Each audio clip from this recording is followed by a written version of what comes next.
We just cooked 3 dishes. So we made some wholemeal, just a wholemeal loaf, beautiful locally grown flour, and we cooked that in a casserole pot in the hot oven in the ESSE. And that base from the hot oven gives us that crust on the bottom that is just, I mean, as we've seen today, like beautiful. And then cooked them in a casserole pot, so we had a thin crust on top.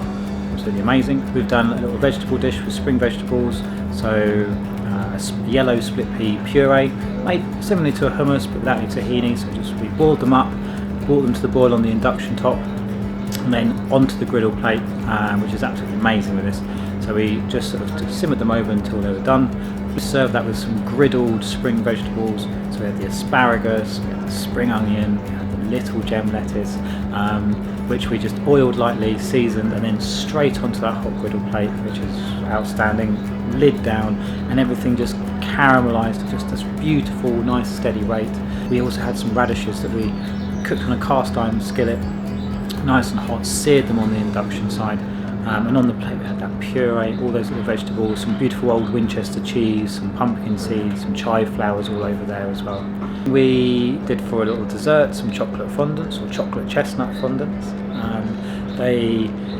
We baked them in the bottom oven, and what I really like about wanting to show people with this is that we've got those 2 independent electric ovens, that one can be firing all cylinders, cooking the bread at 250 degrees, and one can be more controlled, 190 degrees, cooking something very delicate like a chocolate fondant, which all came out amazingly with those soft centres and double cream poured over the top.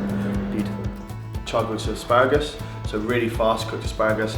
It's really fresh, so I've cooked on the top of the flat top there. I had it about 300 degrees. I added my asparagus, I just coated it in olive oil and a good pinch of Maldon salt, and I popped it on the top until it starts to get some nice colour.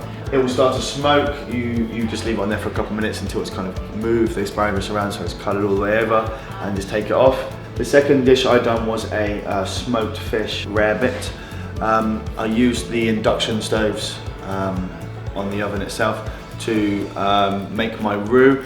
The reason why I prefer induction to any gas kind of hobs is the consistency of the heat in the pan itself. So it stops the parts of the pan catching, stops my roux burning, so it makes my flavour better. So I use 2 hobs at the same time. I can control the heat of my milk and my roux to be at the same temperature by just going up and down on the numbers, really.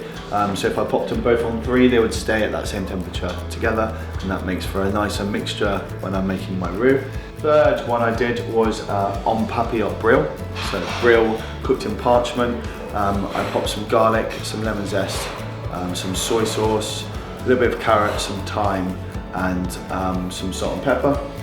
Made a nice parcel of fish, sat inside the parcel of parchment, and I used the bottom right hand side oven, and I had that at 220 degrees.